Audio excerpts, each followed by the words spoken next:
Your Excellency, whenever I travel around the country, and especially this region, one thing is certain, that the country has witnessed transformation that was never imagined before. Your Excellency, as I conclude, the difference between potential and implementation is leadership. Leadership. What this country has had all the resources it has. This country has had all the minds and brains that it has. What this country has always required is leadership. Leadership that is prepared to make hard decisions. You have made some of the hardest possible decisions in this country. And you have taught us, as your cabinet secretaries, that it is better you make a decision which is wrong instead of not making a decision. Better a decision which is wrong than not making a decision at all. And your hard decisions are indeed now bearing fruit. As I conclude, Your Excellency, these people, and we live with them here, and we talk with them every day, these people see you as their natural ally. True or not true? Another president who will be thinking about Kenya and not a particular region or a particular corner of the country. I want to come to a close by also talking about some of the reforms. And I want to agree with the previous speaker who spoke, I think it was Honorable Chieng, who spoke about SHA. When I was asked what my opinion about SHA is, especially the systems, as the person responsible for financial systems in this country, I said that I'm very excited of the revelations that I'm seeing. People who don't have information and details about what Oluga is doing with the Duale in that ministry are the ones who are talking out there.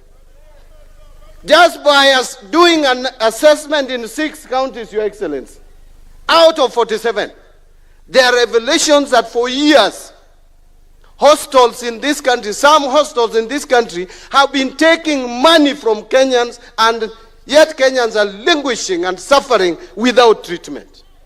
They have been stealing public funds. And when they are caught, they sponsor stories, negative ones, against the very people who are trying to clean up the mess that has been happening in the health sector. Dr. Luga, soldier on. Soldier on and clean the mess that is in the Ministry of Health. Don't be distracted. I am also not getting distracted to implement e-procurement. EGP is the way to cut on wastages in the government. My plea to the accounting officers, don't listen to your procurement officers because they don't want to let go where they have been stealing public funds. Make sure that you move around and ask your procurement officer to work with the National Treasury to implement this system. This system is going to save us a lot. My team at the National Treasury did not have a weekend. They are making sure that by next week, all state departments, all county governments are ready to do procurement through e-procurement platform. And I will tell you, some people are making noise that the system is not working. But they don't even know how that system works. How can you say it is not working and you don't even know how it works? Only 13 counties have been cleared by a controller of budget. So your counties cannot procure because you have not cleared with the controller of the budget.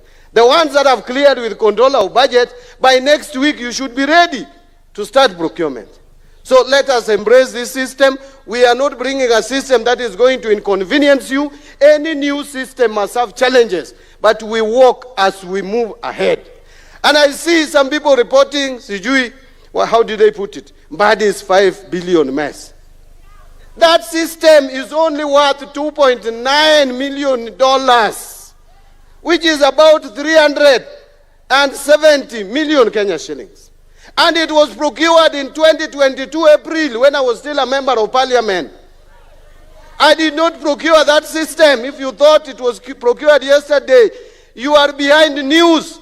It was procured in 2022. I was a member of parliament for Super South, for heaven's sake. All that time, it has just been kept there. What I've done is to make it work. And it is in line with the National Assembly's approval in 2020 through regulations where they said we should go e-procurement. Members of parliament conditioned the executive to go e-procurement. Thank you very much. Embrace this system. Support me. Support the government. Support us in all